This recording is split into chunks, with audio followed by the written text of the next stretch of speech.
Hey guys, Zoliax here and welcome to another YouTube guide on Airlines Manager. In this guide I'm going to be going through the better aircraft in the game, hubs in the game and routes in the game. So let's get started with aircraft then. So the best aircraft in the game is the Ilyushin 96-300.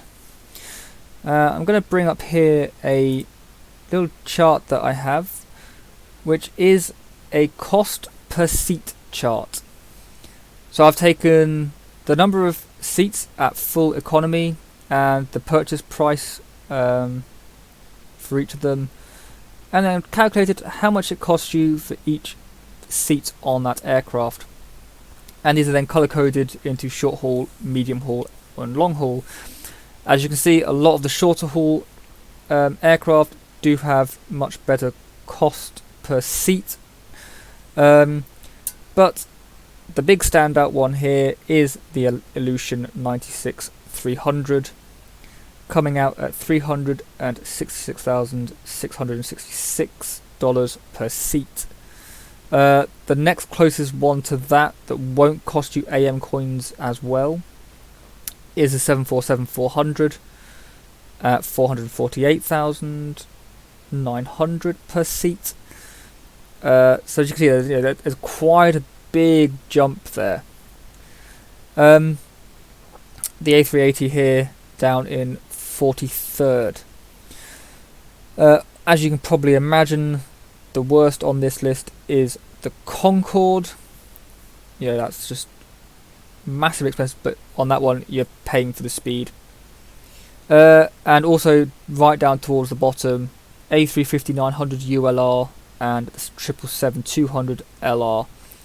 But obviously for those two you're paying for the range, not for the seating capacity. And as you can see, if you look down the bottom here, you can actually see a lot of the much newer aircraft do have the worst cost per seat. You can see A350s are both there, the new A330s are there, A319 Neos, the 787s, the Maxes. Yeah, you've got a handful of the older stuff, like a couple of the A340s are in there as well, MD-11, 707s and such.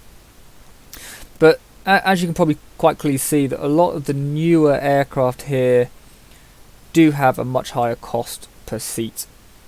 And I'm sure many of you are screaming at your screen saying, yeah, but the older stuff has higher wear rate, it has higher fuel costs and everything like that. And yeah, you're right, they do. But this game doesn't quite work like that. So I've always had the saying that I would rather have 3 Ilyushin 96-300s over 1 A380-800. And the reason for that is, for 330 million I can buy 3 Ilyushins, obviously minus my multiple purchase discount. I can buy 3 of Ilyushins, which will come out 73 million cheaper than 1 A380. And I also have here the figures to back this up. So I have a route here which is Maputo to St. Petersburg. On the Ilyushins, this is an exactly 24-hour round trip, and it's about 23 hours and 15 minutes or something for an A380. And what I've done is I've placed 3 Ilyushins and 1 A380 on the same route. Both are, all the aircraft are at full economy capacity, and then I've just increased the cargo capacity to max out the payload for these aircraft. And I've put them into this little chart for you here. So I've basically copied and pasted all the numbers. And we'll zoom in on that so you can see it clearer. So I've got 1 A380 here and 3 Ilyushins here. And as you can quite clearly see, turnover, I'm making almost $1 million more for every trip the Ilyushins make. So 3 Ilyushins are making 1 million more than 1 A380 in turnover. And yes, the flight costs are higher for an Illusion, and as you say, yeah, the fuel cost is much higher. But the amount of extra money that I'm making on ancillary revenue, because ancillary revenue works off the age of the aircraft as well. So the Illusions have a much higher ancillary revenue than the A380s, and the other costs are also smaller, which allows the ancillary revenue and the other costs to cancel out the extra that you're paying on fuel. Yes, you're having to pay more in taxes because you have 3 aircraft flying rather than 1, if you were to compare the two directly. But you have an extra 47 seats on 3 Illusions than you do 1 A380, and you're also carrying an extra 27 tons of cargo each time as well. 24 tons of cargo, sorry. So, you know, it really does pay to have the 3 Illusions over the 1 A380. Yes, they're magnificent aircraft and everything, and in real life, these numbers would come out completely different. So my recommendation for those of you who are starting out, stick with the Illusions to start with. If you're wanting to get high ranked in the game, then you are going to want to stick with those, because they are the best aircraft in the game, and you won't be able to compete with the people high up in the rankings without these. For those of you who then obviously want a more realistic fleet, you can then upgrade your Illusions into whatever you like. You won't be making as much money, but every aircraft in the game will be profitable. But early on, I recommend literally just using the Illusions, because it will help you earn more money faster. If you're earning an extra 600,000, because obviously if I didn't have this A380, I could put another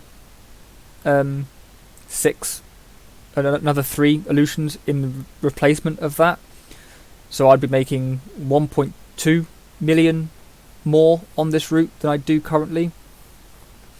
That's per day in game. So in Tycoon mode, you're looking at an extra 8.4 million per real day. Now, that doesn't seem like a massive amount, but it really does add up. And in the early game, when you're waiting around for that extra little bit of money to buy your next route, to buy your next aircraft, it will just get you there that little bit quicker. And then the more of these you add to your fleet early on, the faster you're going to ramp up and be able to afford to just buy whatever you like and not really care about it. So the next part of this is the wear rate. People are saying that obviously the 3 Illusions are going to wear, and I'm going to have to do maintenance on 3 aircraft. And you are entirely correct. You are going to have to do maintenance on 3 aircraft. However, the maintenance costs are based off of the purchase price of the aircraft. So these aren't the same 2 aircraft that I've shown you before. Unfortunately, those 2 are both on 0% wear, so the cost of the maintenance is pretty much non-existent at the moment on those 2. But I do have 2 other aircraft that I can show you. Here is an A380 that is just shy of 13.5% wear and an age rating of 1.88. And as you can see, the A-check cost 2.7 million, D-check cost is 12.3. I don't have an Illusion to share with you on this, but I do have a 757-200, which, as you can see, it's only 1.6 million more than the Illusion, so they're pretty much the same price. As you can see, it also has, this one's just over 13.5% wear, and it has the same age rating as the A380 that we have. But as you can see, the A check is only 815, which is less. It's less than 3 times cheaper.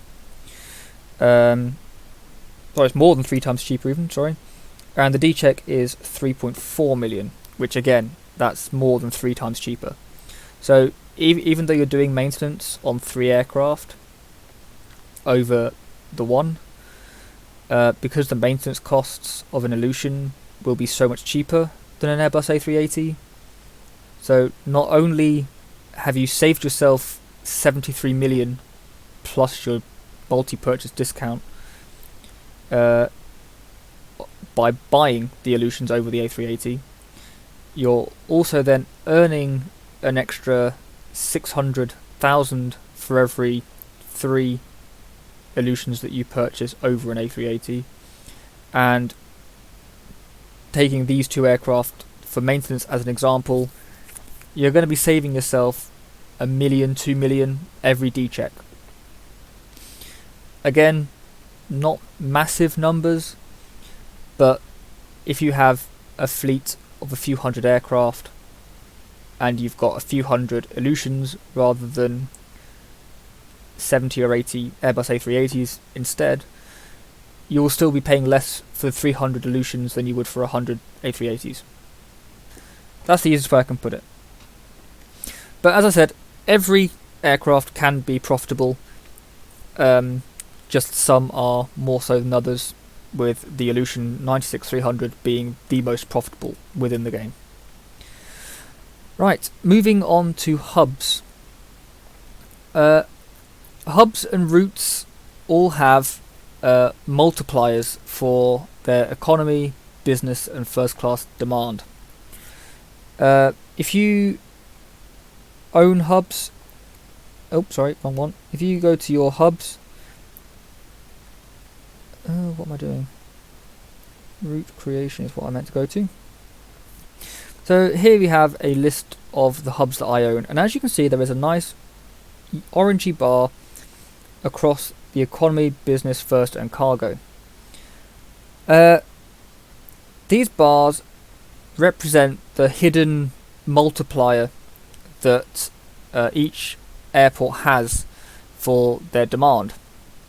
So as you can see, for example, Avalon in Melbourne has very low multipliers, which means the demands for those are very low. And then if you scroll across places like Johannesburg, they have very high economy,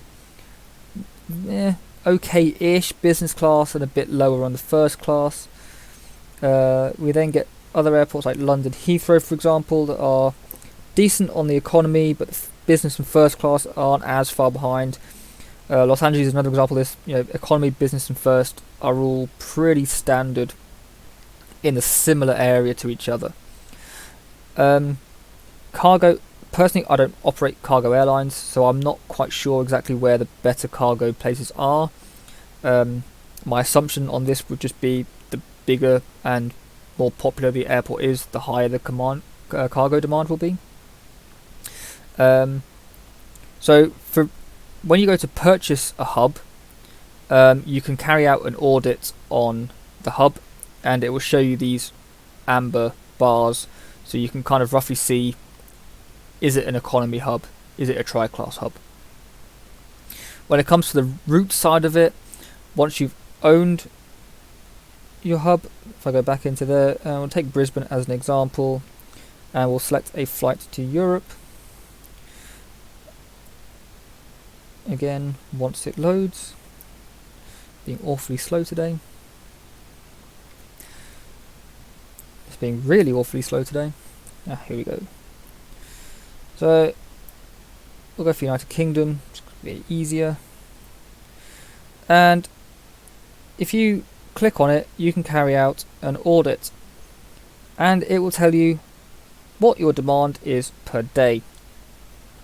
This is where you'll find out whether what your demand is going to be, basically. And the general rule of thumb for this, to work out which countries and airports are going to bring me good economy demand or good tri-class demand. The easiest way I try to figure it out is if the country is highly populated in the real world, then it will have a higher demand. And the other factor in this is how economically developed the country is. So countries like the United States and a lot of the European countries that are obviously much higher economically developed, they are normally, or more, they have a higher tendency to be tri-class hubs. Places that are in like Southeast Asia, for example, and African countries which are lesser economically developed, generally tend to go towards the economy side for routes. And again, so looking at places like China, for example, even though they're more economically developed, they also have a very high population, which draws them closer to the economy side. As for hubs, so tri-class hubs, the ones I recommend the most are Los Angeles, London Heathrow, Tokyo. Both of those are good hubs.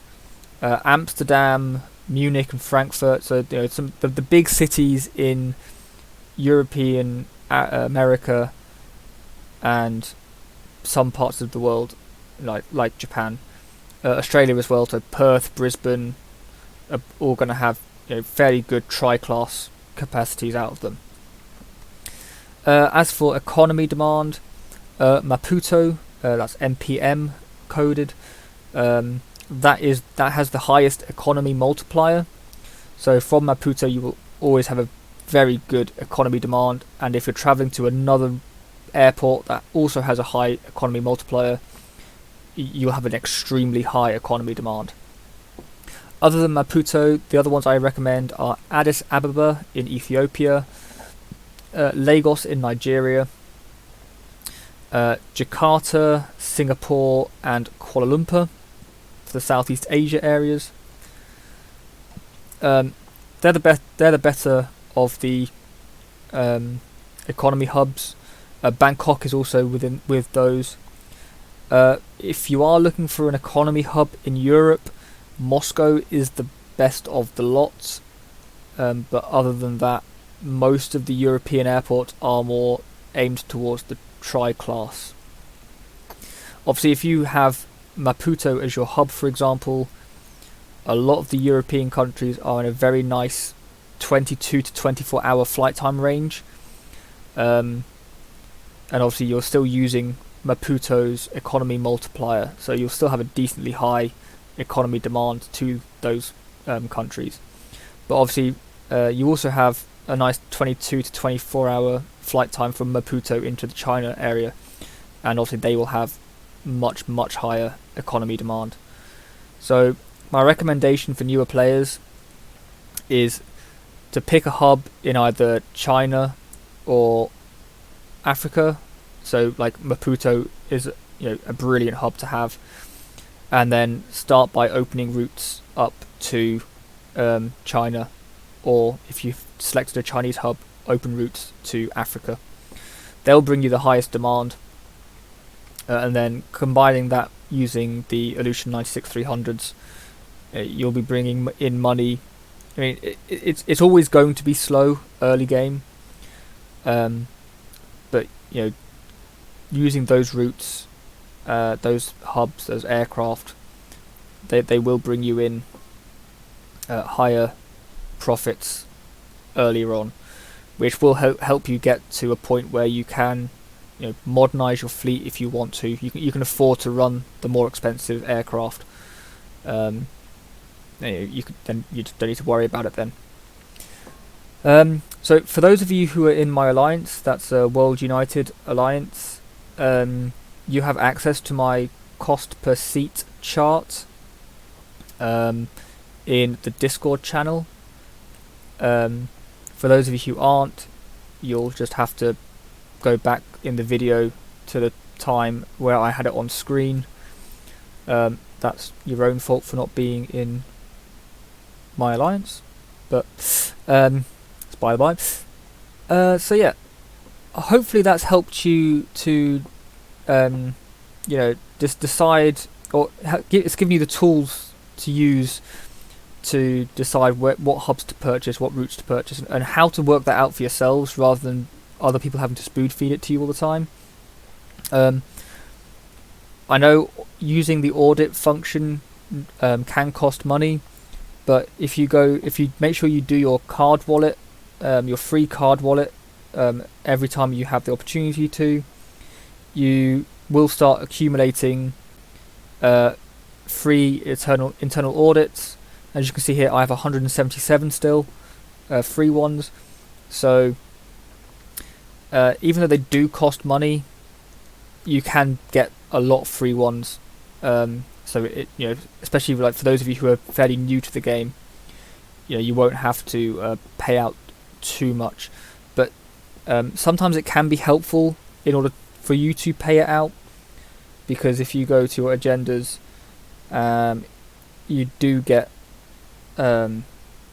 tokens, so AM coins even, and money for spending money on audits. And obviously if you've got 177 free ones, it's going to be very difficult for you to earn those agendas, because it will always use the free ones first. So that sometimes can go against you using the free ones. But anyway, hopefully that guide has been helpful for you, and you'll be able to work out for yourselves the better routes, or how to work out the better routes, the better hubs as well, and it'll give you a bit of guidance. So thanks for watching, guys, and I'll catch you again next time.